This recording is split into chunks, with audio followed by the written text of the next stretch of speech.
जय हिंद दोस्तों, welcome to be कानून जी। मैं हूं आपका दोस्त AK शर्मा। हमारे चैनल को लाइक कीजिए, सब्सक्राइब कीजिए और बेल आइकन को क्लिक करना बिल्कुल मत भूलिएगा।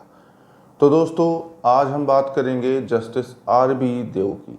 जी, आप नहीं जानते होंगे, अगर नहीं सुना है इस बारे में, तो आज हम बताएंगे आपको पूरी कहानी कि जस्टिस RB देव जो हैं वो बॉम्बे हाई कोर्ट के सिटिंग जज थे कल तक।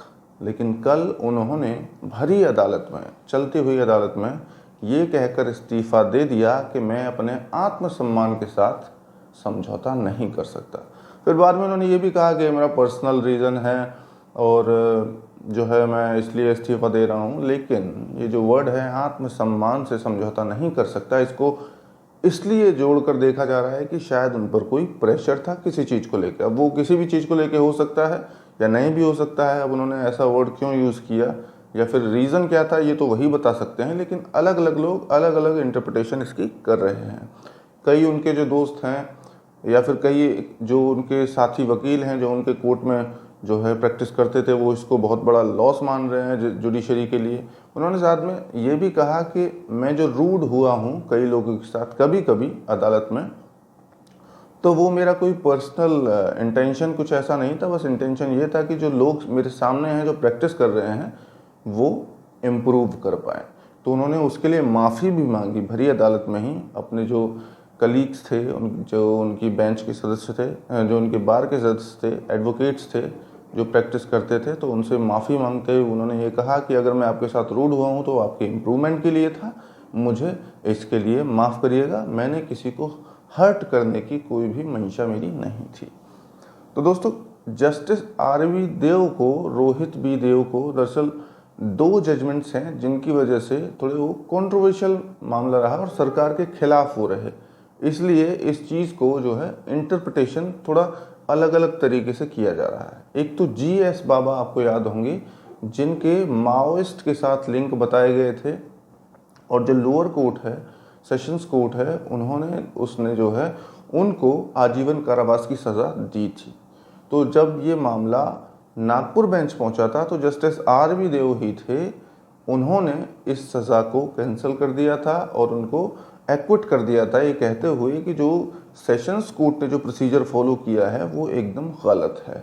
और ऐसे जो इस तरीके के जो मैटर्स हैं उनमें जो प्रोसीजरल गलतियां थी और थोड़ी सी डॉक्यूमेंट्स को लेकर भी जो जस्टिस RB देव की जो बेंच थी उसका अलग ओपिनियन था, इसलिए उनको एक्विट कर दिया। हालांकि उस ऑर्डर पर, उनके उस जजमेंट पर सुप्रीम कोर्ट ने स्टे लगा दिया था और अभी भी वो स्टे जारी है।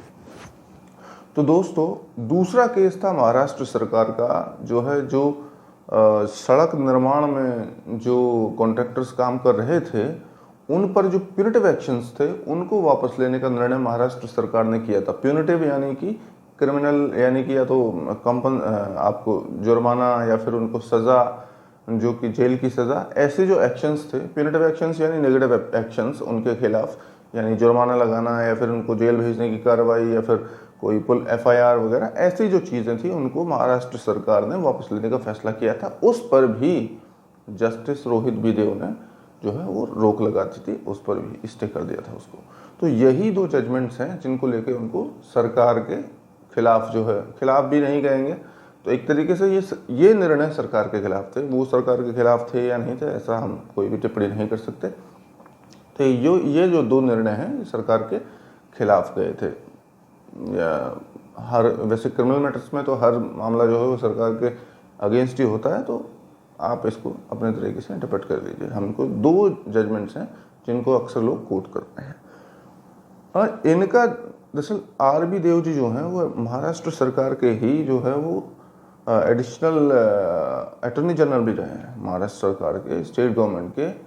ये जो है महाधिवक्ता अधिवक्ता रहे हैं महाराष्ट्र सरकार के, और 2017 में इनकी एडिशनल जज के रूप में नियुक्ति हुई बॉम्बे हाई कोर्ट में ही, और 2019 में इनको परमानेंट कर दिया गया।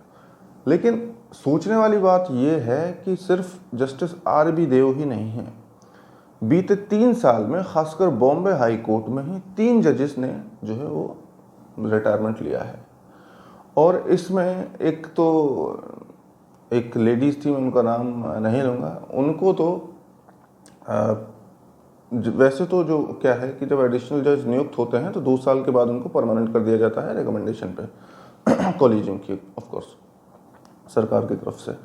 लेकिन ये जो महिला जज थी, इनको परमानेंट नहीं किया गया था 3 साल के बावजूद भी, और उनके 2 जजमेंट्स को, खासकर पॉक्सो को लेकर जो उनकी इंटरप्रिटेशन थी सेक्सुअल एक्टिविटीज़ को लेकर, उसको लेकर सुप्रीम कोर्ट ने उनको जो है परमानेंट कॉलेजियम ने रिकमेंडेशन नहीं किया था, इस वजह से उन्होंने जो है दे दिया था इस्तीफा। एक और थे जस्टिस धर्माधिकारी जी, उन्होंने भी इस्तीफा दे दिया था पर्सनल रीजंस कोट करते हुए। लेकिन सिर्फ यही नहीं है, पिछले 25 साल में बॉम्बे हाई कोर्ट में 20 से ज़्यादा जजेस या लगभग 20 जजेस हैं जो खुद से इस्तीफा दे चुके हैं, अलग अलग कारण कोट करते हुए, और ज़्यादातर का पर्सनल रीज़न ही रहा है। लेकिन बात ये है कि आप लोग सोचते होंगे कि जज ऐसे होते हैं, जज बनने का सबका सपना होता है, और जज बन गए तो एक बार पूरा सब मतलब आपके कंट्रोल में हो जाएगा, ऐसा मतलब लोग सोचते हैं। लेकिन जब इस तरीके के मामले सामने आते हैं कि आत्मसम्मान के लिए मैं इस्तीफा दे रहा हूँ, तो ज़रूर सवाल खड़े होते हैं कि क्या सच में कई हालात ऐसे बन जाते हैं जजेस के लिए भी कि उनको इस्तीफा तक देना पड़ जाता है। तो यहाँ पर मैं ये भी मानता हूँ कि कई लोग जो एक जॉब को ही अपना जीवन मान लेते हैं कि मुझे जज बनना है, आईएएस बनना है, आईपीएस बनना है, आप अपने 6, 7, 8, 10 साल उसमें लगा देते हैं। आपका सपना है तो बहुत अच्छी बात है, उसको फॉलो करिए, ड्रीम को फॉलो करिए। लेकिन अगर आप पूरा नहीं कर पाते हैं तो ये मत सोचिए कि वो आपकी ज़िंदगी है। आपकी ज़िंदगी जो है वो एक किताब है।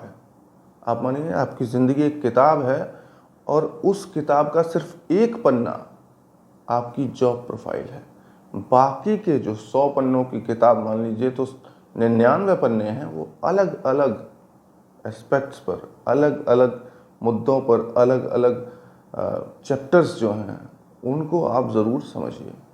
तो ये बस मानकर मत बैठिए कि अगर मैं ये बन गया तो ये हो जाएगा, ये बन गया तो हो जाएगा। अगर आप नहीं भी बने हैं तो आप समझिए कि अगर आप बन भी गए हैं तब भी आपके साथ ऐसी चीज़ें हो सकती हैं। तो जो भी आप हैं उसमें खुश रहिए। अब बात है कि जस्टिस आर.बी. देव का जो इस्तीफ़ा है ये वही जानते हैं, या फिर, क्योंकि संविधान में ऐसा कोई भी प्रावधान नहीं है जहाँ पर रीज़न कोट करना हो और उस रीज़न की स्क्रूटनी हो पाए, तो वो क्विट कर सकते हैं। और ये भी बात याद दिलाने योग्य है कि जैसे ही सुप्रीम कोर्ट या हाई कोर्ट के जजेस इस्तीफ़ा सौंपते हैं, उसको एक्सेप्ट करने की भी ज़रूरत नहीं होती। जिस दिन उन्होंने इस्तीफ़ा दिया वो उसी दिन से किक इन कर जाता है। तो दोस्तों, ये एक कंट्रोवर्सी आई है बॉम्बे हाई कोर्ट से, और ये जानने की ज़रूरत है कि लगातार ऐसा क्यों हो रहा है। सरकार को भी और जुडिशरी को भी, अगर जेन्युइन रीज़न से तो रोके, लेकिन अगर ऐसा कोई प्रेशर या फिर डिससेटिस्फैक्शन है जजेस में, खासकर बॉम्बे हाई कोर्ट में, तो उसको भी हल करने की ज़रूरत है, वरना ये लगातार लॉस जुडिशरी के लिए चलता रहेगा। फिर मिलेंगे एक नए वीडियो में, तब तक के लिए अपना ध्यान रखिए। जय हिंद, जय भारत।